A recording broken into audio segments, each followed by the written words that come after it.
Okay. All righty. All right. We are live, Hey, looks we're like. live. Good. Welcome, everybody, to this exciting edition Okay. of Space Weather Live. All righty. As we're going to talk about something that happened, what, 2 hours ago? We were Ish. preparing for this big discussion on the Russell McPherron effect, and we were working so diligently on it, and then all of a sudden this thing comes in my phone, X4.54 Flare. And here we are. Which, of course, and then we have to dive into that. And then we get a super wide and super big CME and Yes. So we're going to talk about and shift. We're going to shift and talk about this, and then we'll maybe do another one on the Russell McPherron effect separately because that needs its own dedicated thing because it's pretty complicated. So, being said, we even well, over prepped for it, and we did. it's just a lot. Yeah. But I'm in Manistee, Michigan right now, so I'm outside. Sorry if you can't hear me that well, but we're No, loud here. and clear. My co-host here is here to save my butt again. So we're gonna go into this. From Central Ohio. Yeah, which he's probably in the better spot for what's coming. So let's just jump right into this, shall we? Where do you want to start? Sounds You want to start with the beautiful imagery of this? the actual flare. That works for me. All right, there is Oh, quite a bit of info, so I have many windows up here. I'm going to go straight to just the video that I had, though. yeah, there's that video. So, That video's nice. It does a nice like the I found a really good website that just for free lets you stitch together and add text on top of ooh, each other. yeah. So I'm like, all right, I'm That's just gonna start nice. using this. Because then you can do that much quicker. Exactly. All right, so 15:23 roughly UT. So talking on the East Coast about 11:30 this morning, and an X44 or X45, I believe, actually it peaked at. From active region, I don't remember the number. Oh, what was it? 32. 38 something, 3825. Yes. I had him flip-flopped. I did too. I just saw it right here before I Yeah. actually was able to. And this is the group. I've got a little bit of a magnetogram imagery on top of it so we can see the polarities. Looks kind of like three different active regions smushed together on top of each other and to the side. Right now, it should be blue, or sorry, red leading it. So this should be our leader spot here. But we've got some positive polarity flux to the south of it, and then it's just a mess over here. Still a little bit foreshortened by the limb, so it's hard to tell what is what exactly. Clearly, though, it's active enough that it can produce a super energetic X flare. Oh yeah. Now, and that was just the info about it. We've also got some imagery Yeah, let's thanks to talk J about Helio Viewer that was working brilliantly this morning on that note. It just smoothly and everything. it. Let's So what's see. that? Oh, that's typical. I also posted this on Space Weather Trackers and my page. This is a view looking at 131. And this is 211 and 304 mixed together. And It's then I put in some differential imagery so you can see the actual shock wave go through, which at first made it look like it was mostly northeast, and a bulk of it is. but But I'll let that run a we couple got some times. LASCO imagery that says otherwise. Now, not only that, but then so you look at LASGO imagery, and the first thing you notice is generally that within the first two frames, the CME is already out of frame. And this is a pretty fast CME in that case. Initial analysis, when I looked at it, I was getting anywhere from 1,700 kilometers a second to about 2,200. From what I heard, Donkey was using 2,000 to mark it off, and officially the bulk was registered at about 1,700, and the shock front was about 2,400. So this is a fast CME. Now, this is primarily the leading edge speeds on the eastern side. This is not at all the sides that are going to be aiming towards us, just so people don't freak out and think we're going to be getting these CMEs hitting us. However, we are going to be getting a portion of it. So looking at the actual CME imagery, and I'm going to turn it off and go back to just standard so we can see what we're looking at. Let's go with the all red look because that's a funner one. The fiery one. Yeah, the fiery one, and then we'll turn it down a little bit. Less contrast.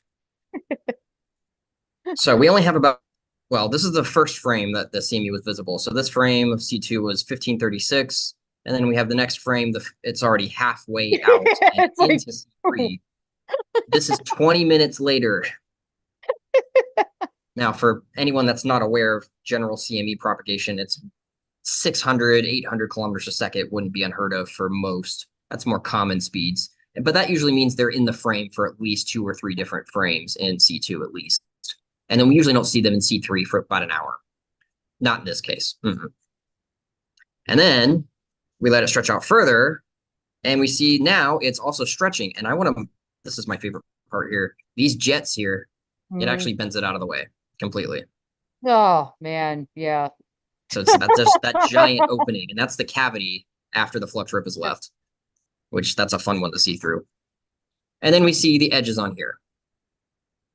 So at this point, our latest frame is at 1754. That was about 24 minutes ago.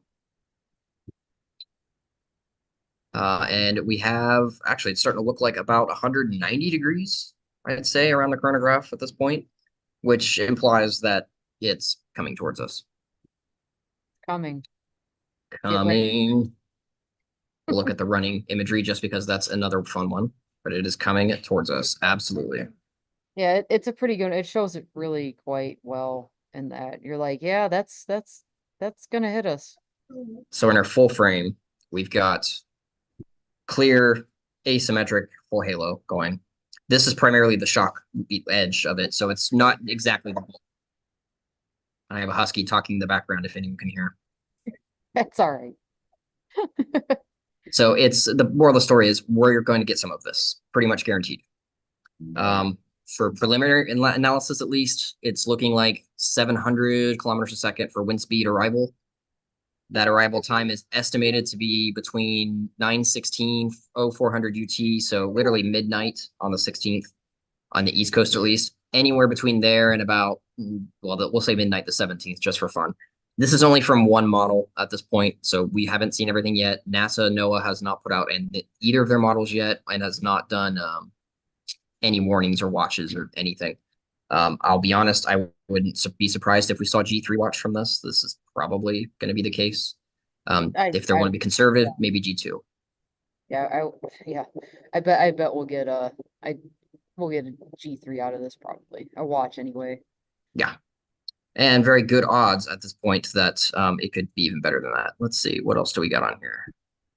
The reference feeds. Okay, cool. Yeah, we just got that because we want to talk about that with the modeling because the ambient background solar wind speed does have an effect on that, and I think it was run at a little bit slower. Is what we were talking about, and the current solar wind speed is actually higher. So that's going to affect the transit time. Well, faster, right? I'm not mistaken. Yeah, it should be faster. So. All right. So real quick, just seeing Janelle's question on that too, since I have been talking about it a lot. A flux rope, that is just kind of the fancy name for the magnetic structure embedded within a coronal mass ejection. It's a very organized magnetic field generally, especially if it hits us dead on, and it has a predictable motion to it. Once we see the data in LASCO, or rather Discover and ACE satellites, usually we can determine the route it's going to take. So usually that means is it going to be prolonged negative BZ? Is it going to go into northern BZ numbers? So it basically just gives us an idea as to how to look at it. But the idea is we'll get a side glance from it, so we should at least have some sort of pattern. Yeah, we may not be able to actually get the whole thing out of it with the side glance or side glancing blow, but yeah. So this one might not be super easy to suss that out. Because it's going to be a glancing blow, but it should be a good glancing blow. It's looking more and more likely that we're at least going to see some sort of side component, and this is in a contrast to if we're only seeing the shock front of what a CME. So when a CME erupts, it has a shock that goes out that is basically compressed solar wind ahead of it, and then we have the actual CME structure that might not be the same width, so it could go in a different direction that the actual shock is going out. So when we see a shock, in the IMF parameters, we see them increase in an impulse. So generally, it will just shoot up really fast. But if it's just a shock, it'll be just that. We'll see some chaotic magnetic fields. It may still be prolonged negative or prolonged positive BZs, but ultimately there's no organization to it, and then it will fade.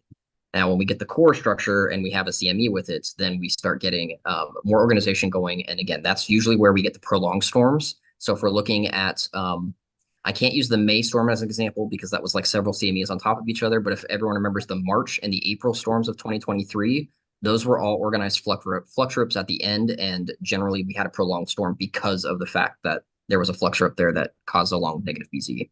Yeah, So it's the specifically difference between night and day.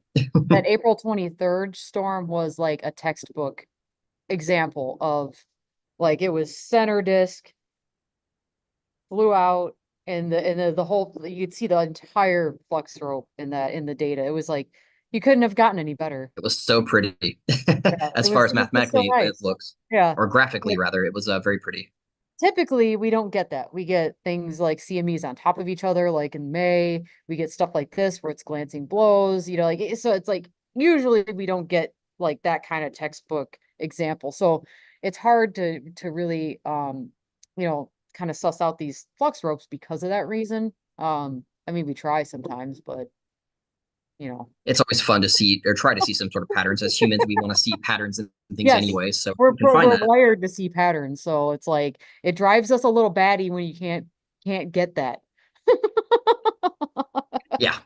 And then I can probably do, we might, I mean, it might be fun to do like a flux rope presentation at We some need point later to. on down the road to more explain the magnetic field orientations that it can take. For now, just know it's the core of the CME and it's the more prolonged part of the storm that will either determine if it storms long term or not. Yeah. Long term, short term. Long term, short term. What else? Let's see. It looks like Oh, NASA has theirs. oh, did they put it out? Uh, Tanya, that says 43 UTC. That time uh, frame might be a little bit off. if we want to talk about how this is a repeat offender, this Ah, sunspot pattern. yes.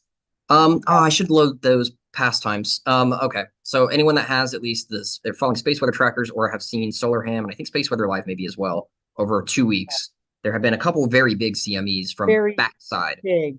very Hey, big. And I Kelsey. mean, like bigger than we normally see and have seen for a while. This is that same region, is the assumption, or at least the thoughts.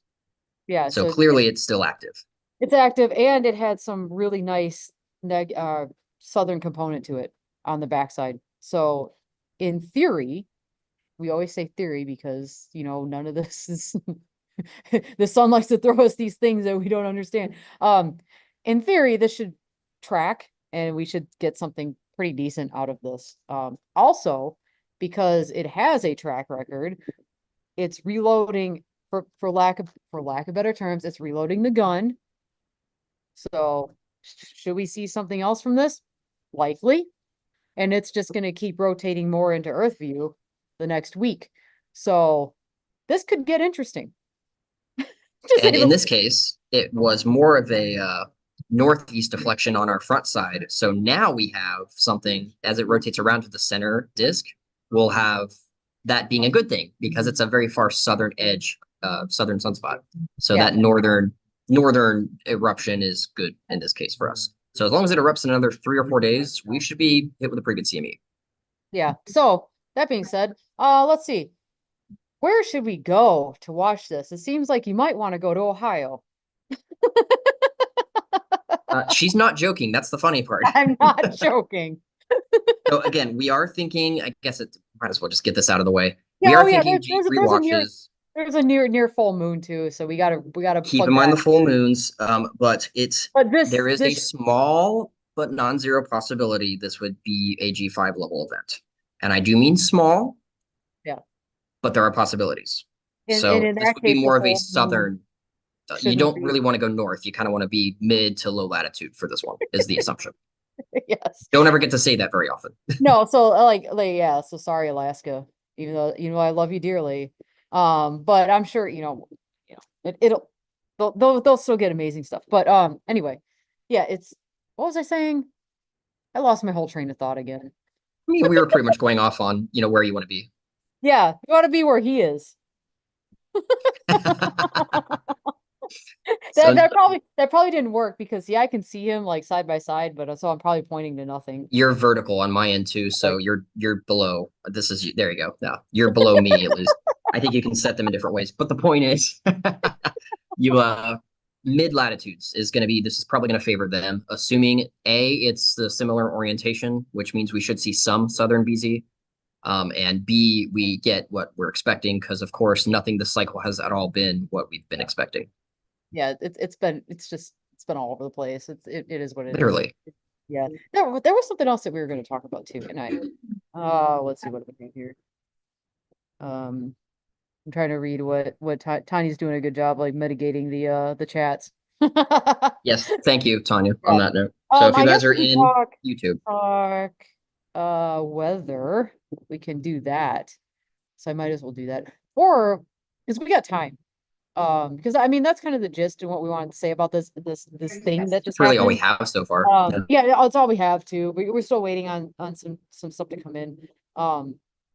But we could talk about also what happened the last I don't know, the last couple days, which has been fun. I say that sarcastically. That I was gonna say it was a very sarcastic laugh coming from you. Wow. Do you want to take that or do you want to Yeah, hear it online? I have the thing up still, Okay, so you're good. Screen's so yours. I'll bring it here. All right, share. So I did a little cut here with the solar wind data. Because we had a CME hit around the 12th. Was this 12? 9/12. So that's kind of what that pretty stuff people saw. It was like that early morning. I don't know, it was like 4:30 central time is when I saw where the big burst happened. And this was from which flare was that? I forget. Was it the 4? Was it This was supposed to be the I believe it was the M1 CME. It was a Yeah, very just non-threatening yeah, CME. non-threatening and no, see that's what I mean when we talk about these yeah, like these side events have just been like they just give us this punch. And it kind of looks like we had a little bit of the flex rope show in here. It was like a southeast north. So you see it kind of rotate through here. But it was compressed quite a bit. Like it's Yeah, it it was was a much shorter than you would have expected. And that's another reason why geomagnetic storm did continue to the North American night the next night. Instead, as usual, died right where sunset on the East Coast. yeah, right where sunset. And then you see you had a lot of this prolonged negative BZ here. And the problem with that, when you get we saw this in the groups because people are like, why were the stats so good, but the aurora really wasn't great? And this is that SMC stuff that we're talking about. Like it's steady magnetospheric convection. Oh my God, I can't talk. Try Um, saying that 3 times fast. yes. So you just get this like there's enough going on here that if you just get a little bit of like break from it, that it'll do these little bursts of activity, which is what we were seeing. But for the most part, it's just blah. It just kind of sat there and did nothing. For hours and hours and hours. So that's the gist of what happened the last couple days. It's been frustrating. But the other thing that we were talking about, which is going to pull us into the Russell McPherron effect, which we're going to do, is there were two coronal holes. There was a southern one and a northern one. And based in the we were actually sitting in a position where we got more of the northern one, and it's the wrong polarity for the autumn. And when that happens, it can actually hinder activity. So Basically we were shows up as a usually a probabilistically higher northern BZ. yeah, so we're probably seeing a little bit of that. That was tamping stuff down a bit, so but we'll get more into that when we actually do the discussion on that. So long story short, we had a really nice burst of activity. It was just unfortunately, it was for us anyway. It wasn't for the other side of the world. For us, it was going into daytime. So it is what it is. And I had some friends. The West Coast seemed to have done pretty well. I had a lot of friends in yeah, Seattle and even some in California that were able to see it that very first night. And then afterwards, nothing. I think we had two, maybe three brief flare-ups the following night after the SMC aurora broke. yeah. It's frustrating. Let's just say this. Central Ohio saw them twice. Yeah. Hmm. Yeah. Yeah, my frustration is great in this case. So anyway, it's those little bursts, and they can be when you're dealing with this SMC stuff. There's only certain things that'll break it, and you don't really know when that's going to happen. I mean, you could watch for like flips in the BZ, like sudden flips, and that could be a trigger. But sometimes you just don't know what it just randomly happens. And do you want to stay up all night for that? Most of us don't, and it's just it's frustrating. Truth, truth. In case you can't tell that I'm getting across the screen here, it's frustrating. Especially when you travel for it and you wait for it and you know all the signs, and then ultimately you're messed over by either daytime or Yeah, you happen to fall asleep for that time. Like Yeah, it's like, oh my gosh, I can't. Okay, anyway, I'm gonna, so that was the little tidbit the last couple days. So I will stop that share. And that we can roll into uh Weather? yeah, weather. Yes, weather. So I'll just share my screen again. I'll bring up astrophere too because we could chit chat while I do that. Because we've been dealing with some wildfire smoke. Actually, a lot the stuff that came up the other day on the 12th, for a lot of people that were in Michigan, I believe they were dealing with quite a bit of haze. I think Michigan and Minnesota and Wisconsin all were dealing with a lot of haze because we still have pretty rampant wildfires going on out west. So we're getting that smoke in, unfortunately. So let's go. Let me get this ready. But so upon first glance here, I mean, it doesn't let me go too far in the future, but it looks like it's going to start clearing out. So let me uh go back to screen sharing so you guys can see what I'm doing here. So let's go back. I'm Share. appreciating the conversation that Tanya and Adrian are having right now, explaining some Okay, of good. the downsides with higher storms. So thank you two for Yes. keeping the chat lively. Yes. Keep it lively, yay. All right. So, and my apologies to Adrian if he's here because this is all like North American based. But we love you. We love you lots. But as you And see, disclaimer. yeah, so this is as far kind of as far out as I could go with this because the smoke maps don't update all that often. I mean they do, but it only goes out for like a day or two. So this is the latest I could go, which is like Monday the 16th at 7 a.m. But actually, if they're thinking it's gonna show up Monday, oh, that's not all. Let's do this. Let's do. It looks like a lot of it's gonna clear out for at least Minnesota, Wisconsin, and the UP. The lower Michigan's gonna have some stuff to deal with, but it's not nearly as bad as it was 2 days ago, where it was basically purple throughout the whole upper Midwest. So we And you might want to can rephrase going to Ohio in this case, it looks well like. the yellow and the orange, you can get through that. That's okay. It's when you start getting into the red and the purple, that's where you're like, this is Okay, gross. that's promising. Yeah, gross. Where because like if it's orange, at least from the little bit of correlations I've done with these, even in the orange, you could look up and you can still see blue in the sky. So it's really the horizons that kind of get kind of mucky. But if you're dealing with an event like this, that's probably might be an all sky type deal. Crossing fingers, hopefully. That you could We'll have something to see. work with here. So that's my little thing on the smoke. I wanted to bring it up because we have been dealing with it. But so we'll go to It's clouds. just a summer trade at this point. We're Yeah, gonna have smoke every it's summer now. it's easy to forget about because now we're in September. You're like, oh, it's over, but it's not over yet. So the We're poor still 80s and 90s here in Ohio. yeah, and the West Coast is still burning, so we still have to deal with that. So let's go to the cloud maps. And my disclaimer on clouds is that, these are all models too. Take it with a grain of salt. But typically you can kind of gives you an idea what to expect. So let's go to, I don't know, we'll do Sunday night, Monday. It's actually looking pretty good. I mean, we're all in a pretty good spot, I think.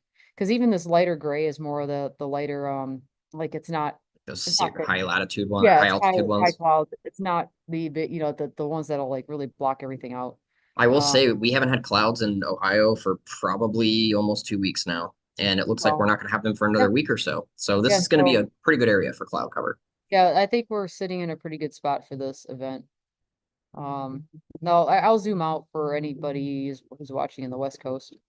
Um, it'll be a little trickier out there, but that's kind of to be expected. I mean they don't call like Pacific Northwest, like the cloudiest areas for no reason. Well, it's beautiful out there. I love it, but they do have to deal with a lot of cloud cover. Um, but that upper part of Washington looks decent. So as long as they don't have a lot of smoke, they might be all right. Um, looks I like my remember they've got some high altitude places they can go to get out of the at yeah, least lower ground stuff. looks like my favorite glacier is gonna have a cloud cover. Oh darn. Part of me was like, should I drive, should I do something really crazy and pack up the car and go drive across the country one more time? I mean, that More wouldn't time. be unbeknownst to you. People would No, expect that. So but I think I'm gonna rein it in. I'm gonna rein it in and just stick in the Midwest. it Um, sounds like the Midwest is going to be fine for this. yeah. Let's see. We know that our friend Justin Miller's on the in Maine now, so let's go to Maine. Let's look at that. Monday at 2 a.m. Yeah, yeah, he might actually be in a good spot too. Yeah, it's looking pretty good right now. I mean, obviously this can change in 24 hours, but I think generally speaking, it's probably pretty decent for a lot of areas for this. So Yep. have fun. Now, again, as we've kind of gone over it, at least this is all preliminary information. We only have the first models starting to come out now, and we still have even a few more frames in Glasgow would be a little more helpful. Maybe even some backlogging from Stereo A if we can get that filled in. So we're not really still on the, making a forecast scene yet. This is just preliminary from what we know. It likely will stay this way. We'll probably start seeing the geomagnetic storm watches come out from NOAA here in the next 4 to 6 hours would be my guess. Yeah, I guess because this is a fast mover, so they're probably going to try to get this out pretty quick. Yeah. They definitely don't want to get it out like when it's like already here. That would be bad. So Need a little more of a warning than that. yeah, a little bit more. But we figured this was going to be a good thing to talk about. It was funny because it just happened. Like this was literally a couple hours ago. So it's a little side segment than what we were planning on doing. But Russell McPherron effect really needs its own dedicated thing. So we're gonna figure out a time to do that. Maybe we'll do it midweek or something after this goes through and then we see what happens. Then we'll talk that. So It sounds like even the Arctic regions in Scandinavia are in the 70s lately. yeah. Adrian's having some super warm tours and not having to worry about any cold. Hi And James. I did see that. It was like 20, what, 23, 22 Celsius for a while. It's kind of Uh, absurd. my friend I James. noticed you got a comment too. Yeah. They're out down at Mo Party. They're at that racing event and I had to drop that thing off in Grand Rapids, so I'm up here instead doing this. But actually, he's in Kentucky. So if you're It's a still decent listening, spot. Yeah. yeah, I would be on a lookout. Be on a lookout for this Monday, Sunday, Monday. Do we want to do, I guess we never really discussed fully, maybe another update closer to the day of or as it hits or something? Like, do we want to We could. maybe do an impromptu thing? Yeah, I wouldn't be opposed to that. Cool. So, but I mean I think that's all we got for this. I think yeah, that's all the info I can think of at least. And that puts us right at our 30-minute mark. So Good thing we didn't decide to do even more.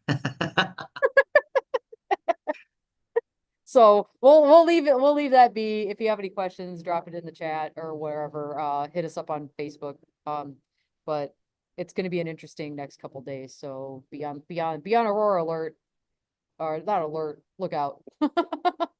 And, One or the and, other. At least and if just we keep looking up.